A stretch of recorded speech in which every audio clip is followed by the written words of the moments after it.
One car, one bomb, one man bleeding in the streets of Prague.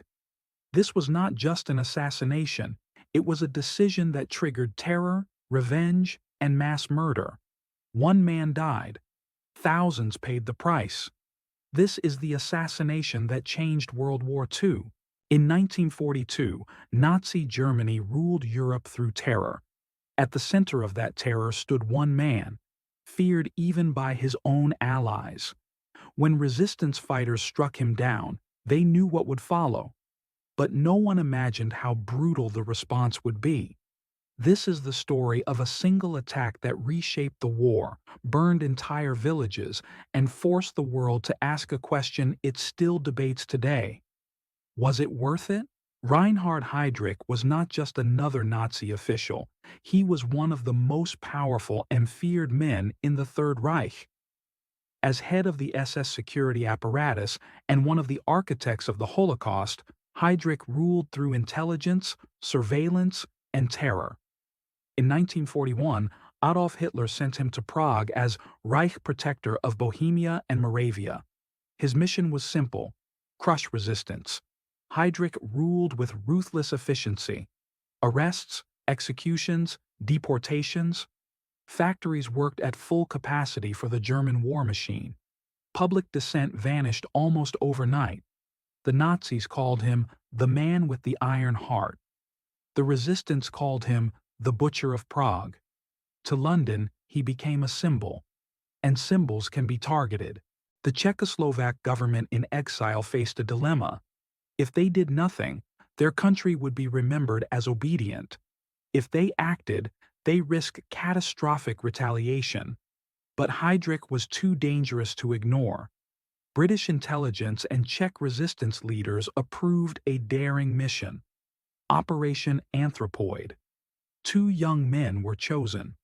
Not professional assassins. Not soldiers hardened by years of war.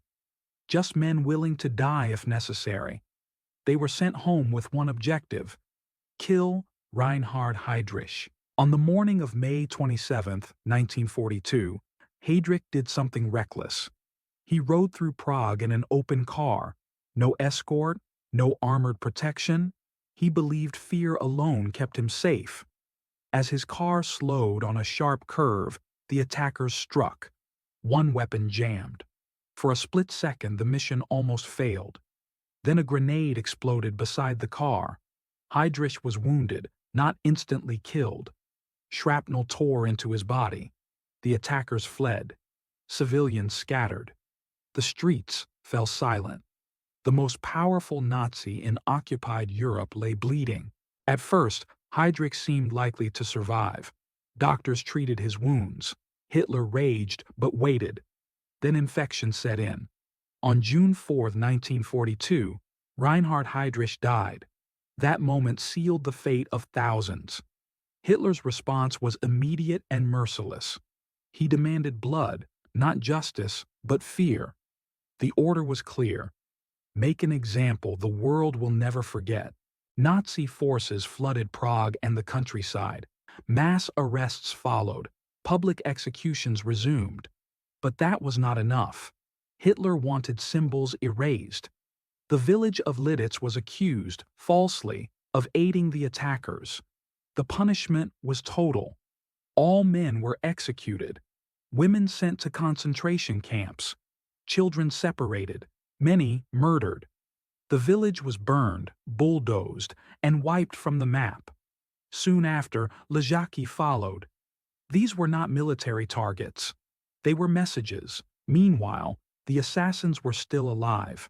Hunted relentlessly, betrayed by fear and desperation, they took refuge in a church in Prague. Surrounded by SS forces, they fought for hours. There would be no surrender. When ammunition ran out, they chose death over capture. Their bodies were dragged into the streets. The resistance was crushed, but not broken.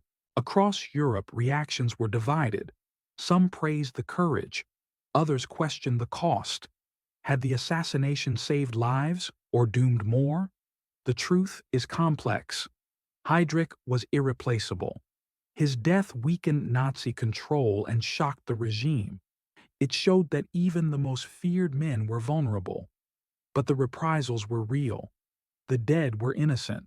History does not offer simple answers. The assassination of Reinhard Heydrich marked a turning point. It reshaped resistance strategy. It hardened Nazi repression. It forced Allied leaders to reconsider the price of targeted killing. And it ensured that Czechoslovakia would never again be seen as passive. One act of defiance echoed far beyond Prague, not because of the explosion, but because of what followed. The assassination of Reinhard Heydrich did not end World War II, but it changed how it was fought. It proved that terror could be challenged, and that courage can come with unbearable consequences. One decision, one death, and a nation burned to make a point. This was not just an assassination. It was a moment when history asked a question and refused to answer it easily. Subscribe to History. Scribe for more stories of the moments that changed the world forever.